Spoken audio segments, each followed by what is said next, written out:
Hello friends, welcome to golden career. RRB PO की interview classes चल रही हैं। गारंटीड सिलेक्शन के लिए इंटरव्यू क्लास को ज्वाइन करिए। अभी भी इवन लास्ट मोमेंट पे अगर आप इंटरव्यू क्लासेस को ज्वाइन करते हैं, वीडियो के डिस्क्रिप्शन बॉक्स में दिया लिंक है। 599 रुपीज़ की सिर्फ ये क्लासेस हैं। आपको कुछ नहीं करना है, आप सिर्फ अपना अकाउंट लॉगिन करेंगे। लॉगिन करने के बाद वीडियो सेक्शन में जाएंगे, सबसे लास्ट में जाइएगा और ये 8 आवर वीडियो है, इसको देख लीजिएगा। ये 8 आवर्स की वीडियो एक बार आप देख लेंगे। उसके बाद आपको कुछ नहीं करना है, पीडीएफ सेक्शन पे जाना है।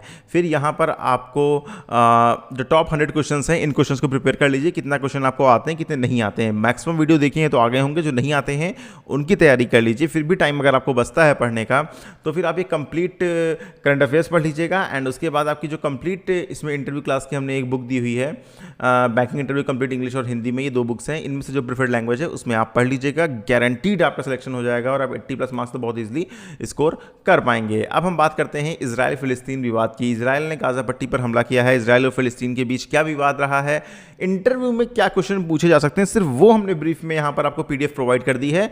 आप इंटरव्यू क्लास ज्वाइन कर दिए, वीडियो सेक्शन में जाइए, इजराइल फिलिस्तीन इशू की पीडीएफ डाउनलोड करिए। देखिए इस हिंदी लैंग्वेज में 4 पेज की पीडीएफ है, बड़ा बड़ा लिखा गया है। देखिए चर्चा में क्यों है, हाल ही में क्योंकि गाजा पट्टी पर जो शासन करने वाला समूह है, गाजा पट्टी पर इस समय जो शासन है वो हमास का है।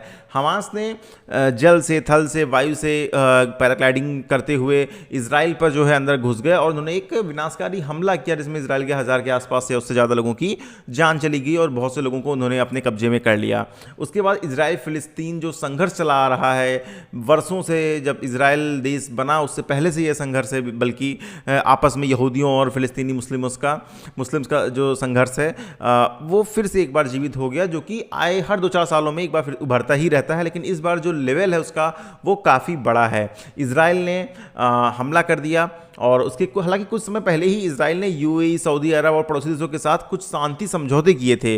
लेकिन अब जब ये अटैक हो गया है और चूंकि मुस्लिम कंट्रीज़ जो हैं, जो गल्फ कंट्रीज़ हैं, जो उसके आसपास के मुस्लिम देश हैं, इवन जो पूरे वर्ल्ड के मुस्लिम देश हैं, वो फिलिस्तीन का समर्थन कर रहे हैं डायरेक्टली या फिर इनडायरेक्टली। तो अब जो ये इजराइल ने उनके साथ आपसी शांति समझौते किए हैं, इनका विवाद जरूर पड़ेगा, क्योंकि वो नहीं चाहते हैं कि इजराइल जो है वो फिलिस्तीन पे हमला करे और इस तरह से वो प्रेशर बना रहे हैं कि जल्द से जल्द जो है इस वॉर को जो है वो ख़त्म किया जाए।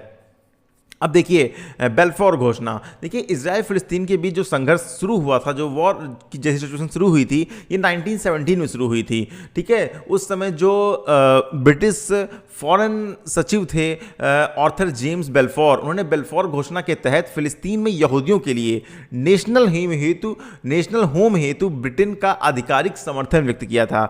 मतलब यहूदियों के लिए फिलिस्तीन देश में एक नेशनल होम नाम की जो है वो जगह दी जाए, और उसका समर्थन किया था ब्रिटेन के उस समय के जो सचिव हैं आर्थर जेम्स ने।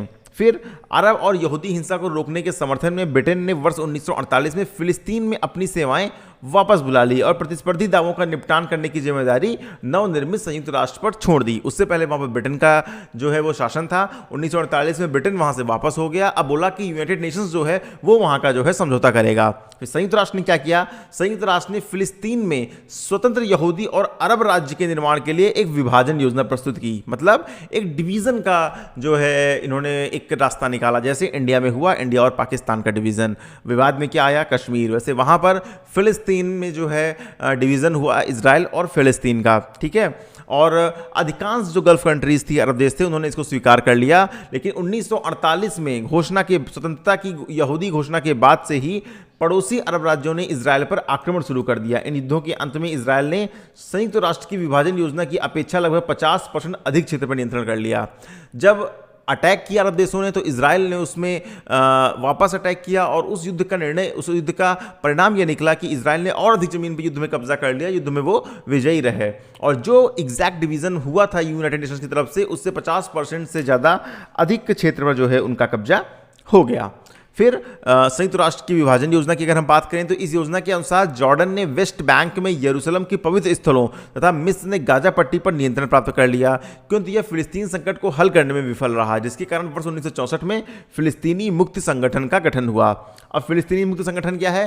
फिलिस्तीनी मुक्ति संगठन की स्थापना फिलिस्तीन को इजराइल और यहूदी प्रभुत्व से मुक्त कराने तथा अरब राज्यों पर मुस्लिम राज्यों का प्रभुत्व स्थापित करने के उद्देश्य से की गई थी। मतलब फिलिस्तीन मुक्ति संगठन फिलिस्तीन में बना। इसका उद्देश्य यह था कि इजराइल का जो है प्रभुत्व खत्म किया जाए, इजराइल को वहाँ से हटाया जाए और वो फिलिस्तीन का पार्ट रहे, और यहूदी प्रभुत्व जो है उसको खत्म किया जाए, ठीक है, और अरब राज्यों पर मुस्लिम राज्यों का प्रभुत्व रहे, ठीक है। तो बेसिकली ये जो कंट्रीज़ थी चाहती थी वहाँ पर मुस्लिम्स जो है शासन करें और उनका शासन रहे और इजराइल का वहाँ से शासन खत्म हो। इसके लिए इन्होंने PLO या फिलिस्तीन मुक्ति संगठन का जो है यहाँ पर जो स्थापना है वो की गई। अब इसके आगे आप PDF पढ़ेंगे, आपको द्वितीय विश्व युद्ध के दौरान क्या हुआ, उसके बाद क्या हुआ, ये सब चीज़ें आपको वहाँ पर जो है पढ़ने को मिलेंगी, जो कि इंटरव्यू के लिए इंपॉर्टेंट है, ना कि वो चीज़ें जो कि मीडिया में आपको दिखाई जा रही हैं जिनका आपसे कोई मतलब इंटरव्यू में नहीं होने वाला है।